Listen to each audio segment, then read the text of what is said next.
Ouais, 30 secondes, 1 minute, voilà. Et puis... Il a été stimulé, et puis il s'est réveillé, Voilà. et puis il est sorti tout seul. Donc, Malgré la violence de l'accident, l'automobiliste semble avoir eu une chance miraculeuse. Il est encore en vie. Les pompiers tentent de comprendre ce qui a bien pu lui arriver. Il est 21h et les pompiers de Barcelonnette sont loin d'avoir fini leur journée. Voilà, un véhicule qui est resté sur le toit après avoir fait des tonneaux. Et la victime, une personne serait à l'intérieur et on n'a pas de notion sur son état. L'accident a eu lieu sur une petite route de montagne dans la région de Barcelonnette. Dès qu'ils découvrent la position de la voiture retournée sur son toit, les pompiers imaginent le pire. Une première équipe d'urgentistes a déjà dégagé la victime de son habitacle. Qui apparemment il était plus ou moins inconscient. ouais, 30 c'est ça. secondes, 1 minute, voilà. Et puis... Il a été stimulé, et puis il s'est réveillé, Voilà. et puis il est sorti tout seul. Donc, Malgré la violence de l'accident, l'automobiliste semble avoir eu une chance miraculeuse. Il est encore en vie. Les pompiers tentent de comprendre ce qui a bien pu lui arriver. Et apparemment, il y avait des traces d'où il est arrivé. Hein. On voit les traces là, et apparemment, j'aurais tendance à dire l'impact dans le talus aussi ici. Je pense qu'il a tapé comme ça, et après il s'est retourné. Je pense qu'on peut dire qu'il a eu de la chance. Ouais. Ouais. Après, on peut pas dire à quelle vitesse il roulait, mais en tout cas, il aurait pu faire un joli saut, ou alors il aurait pu faire plein de tonneaux et se retrouver sur la départementale qui est juste là en dessous. C'est pas très très loin, mais il aurait pu très bien finir là-bas et prendre une voiture ou autre chose qui passe à cet endroit, quoi. Dès qu'un accident se produit, les gendarmes aussi sont toujours mobilisés. Pour enquêter sur les circonstances du drame, mais aussi pour déterminer les responsabilités du conducteur. Et les forces de l'ordre vont vite avoir une intuition. On peut se mettre au dépistage Je là ou pas pense que ça se fait tout. Ah, d'accord. Ouais. On va voir ça. L'homme est ausculté dans le camion des pompiers et tous ont remarqué son comportement un peu suspect. Quel jour on est aujourd'hui? Quel jour on est? Le 5 ou 6 mai. On est vendredi, quoi. Et surtout, les effluves d'alcool qu'il dégage. Ils sont censés vérifier son alcoolémie, ouais, bien évidemment, ouais. Et bon, priorité d'abord aux pompiers et aux soins. C'est eux qui nous donneront le feu vert. Car l'homme a avant tout subi un accident grave. Sa santé est donc primordiale. Mais de ce côté-là, tout semble jouer en sa faveur. J'ai mal là, voilà. Ouais, là il y a la petite plaie là. Il a une toute petite plaie à la tête. En gros, il a rien.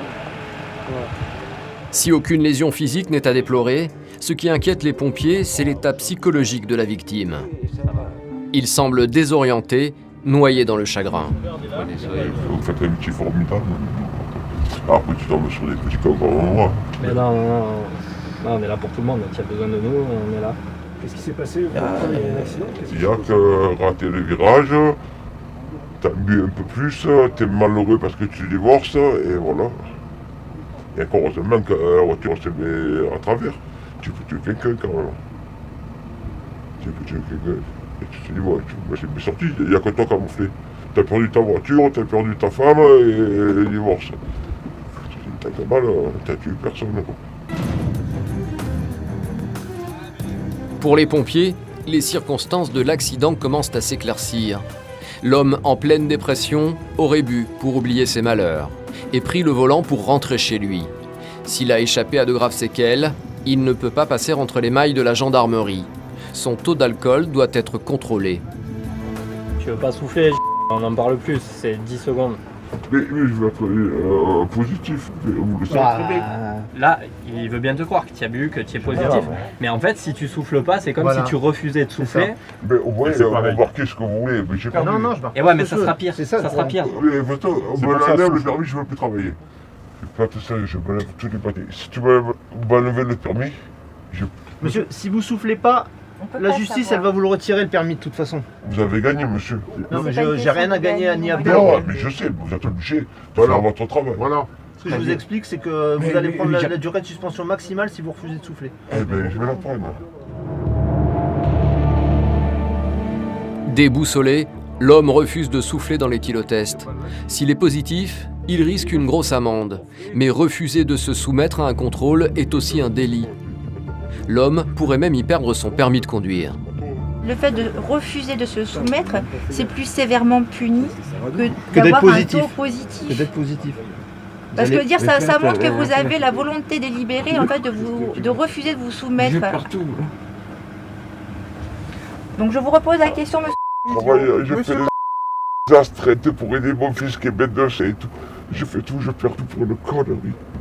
Après de longues négociations, l'homme finit par accepter le test d'alcoolémie. Et le résultat est sans surprise. Effectivement, vous êtes positif. Hein? Je vous confirme, vous êtes positif. Il faudra aller à l'hôpital pour connaître son taux exact. Pour conduite en état d'ivresse, cet automobiliste risque jusqu'à 2 ans de prison, 4 500 € d'amende et l'annulation de son permis. Une moindre peine au regard de sa voiture. Une épave qui aurait pu lui coûter la vie. Dans le sud de la France, les températures élevées sont monnaie courante. Mais même pour ces habitués du soleil, une trop forte canicule et c'est l'hécatombe. C'est les pompiers, on va vous amener à l'hôpital. Aujourd'hui, le thermomètre affiche 40 degrés à l'ombre. Dans les Alpes de Haute-Provence, les malaises se succèdent en cascade. J'ai eu chaud et la tête qui tournait, les fourmis dans les mains et... En cas de canicule, les premières victimes sont les personnes âgées et les enfants. Un collège est d'ailleurs en train d'en faire la triste expérience. Il est 15h, les pompiers interviennent en urgence. 250 élèves sont en train de subir les ravages d'une hausse extrêmement importante des températures. En fait, ils sont déshydratés, ils souffrent de la chaleur et donc certains présentent des bilans un peu plus engagés. Donc l'option a été prise de les mener aux urgences pour qu'ils soient vraiment examinés par un médecin, vus par un médecin. Déshydratation importante et voilà, et un gros coup de chaleur avec des maux de tête importants. Donc voilà. Et là, on essaye de voir les gens stressés, les gens vraiment qui sont pas bien. Du coup, comme ça, on différencie bien et on les sépare. Parce que ça sert à rien de montrer un peu plus de stress. Et ceux qui ont mal à la tête, ils restent et ils boivent, ils mangent du sucre, voilà. Dans cette salle de l'établissement, l'une des plus fraîches, les élèves les plus atteints par la chaleur ont été regroupés. À voir leur visage extrêmement pâle, on comprend très vite qu'ils ne vont pas bien du tout. Les pompiers font tout pour les rassurer. Il y a plein de pompiers, mais c'est pas grave, d'accord. On est là pour vous. Ok. Là, tout ça, c'est des élèves là. Et ça, c'est des élèves qui arrivent petit à petit parce qu'ils leur ont dit si vous avez mal à la tête ou quoi, venez ici, c'est la pièce réfrigérée. Donc ils arrivent tous petit à petit. Donc là, on a demandé au directeur de l'école qu'il fasse un jeu. 2 secondes. S'il vous plaît, madame, je voudrais avoir du silence dans cette salle. Silence dans la salle. Oh. Ma mission, c'est de prendre des victimes et de les évacuer sur le CH. Sauf que le CODIS et le 15 m'ont demandé de faire du tri ici et de ne pas évacuer pour pas engorger là-bas. D'accord, on va faire le tri. Depuis ce matin et la hausse rapide des températures, tous les hôpitaux de la région sont débordés par les cas de déshydratation. Les pompiers ont donc pour mission de s'occuper des petites victimes sur place. Face à cette crise sanitaire de grande ampleur, le maire de la commune d'Oraison a même décidé de venir en personne jauger la situation. Si la chaleur dure, c'est qu'une fois qu'ils ont organisé le rapatriement, c'est de fermer l'établissement le temps que les températures dans les salles redeviennent normales. On n'a pas les moyens aujourd'hui financiers, ni les moyens logistiques de mettre en œuvre des climatiseurs qui soient opérationnels en très peu de temps dans les salles. C'est impossible. Donc la chaleur a imprégné les bâtiments. Mais bravo aux pompiers qui sont là et en nombre pour nous aider, parce que sinon, ah oui, ça serait la panique. Hein. S'ils n'étaient pas là, ce serait... C'est pas exceptionnel chez nous, hein. On est bien en Provence, mais c'est exceptionnel dans l'intensité et la rapidité. D'habitude, c'est le problème de ces chaleurs qu'on rencontre là, hein. C'est que d'habitude, on s'y habitue petit à petit, et là, elles sont arrivées en une semaine, voilà, on est sur des températures vraiment estivales, quoi. Mais d'habitude, on est à la plage ou à la piscine.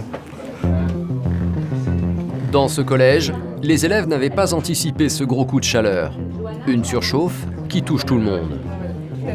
Coup de chaleur, c'est effet domino, et ça s'enchaîne. Une situation lorsque les petits copains voient quelqu'un qui fait un malaise, et bien eux aussi font le malaise et ressentent tout ça. Plusieurs parents sont venus le plus rapidement possible chercher leur enfant. Les autres élèves vont attendre au frais que les températures redescendent avant de rentrer chez eux. Et dans la cour de l'établissement, les professeurs ont aussi trouvé une solution radicale pour rafraîchir les cas les moins graves.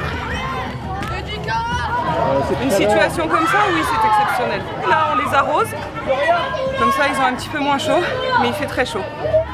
Si ces petits chanceux peuvent profiter d'un intermède ludique, pour d'autres, la canicule a de graves conséquences. Les pompiers ont dû prendre en charge une jeune fille en pleine crise de panique après avoir fait un malaise dû à la chaleur. On essaie de se calmer, on arrête de trembler, d'accord? On arrête de trembler, on essaie de respirer comme il faut. Vraiment. Là, tout à l'heure... La collégienne est l'une des seules élèves à être amenée aux urgences. Son état nécessite une surveillance médicale accrue. Une petite crise de pasmophilie, mais rien de méchant. C'est l'angoisse? C'est quoi? C'est l'angoisse? Voilà, l'angoisse, le stress de voir tous ses copains. Elle est sujet à faire ce type de malaise. Après, c'est son père, donc il a préféré qu'on la transporte à l'hôpital avec l'accord du SAMU. Finalement, la jeune fille ne restera que quelques heures en observation.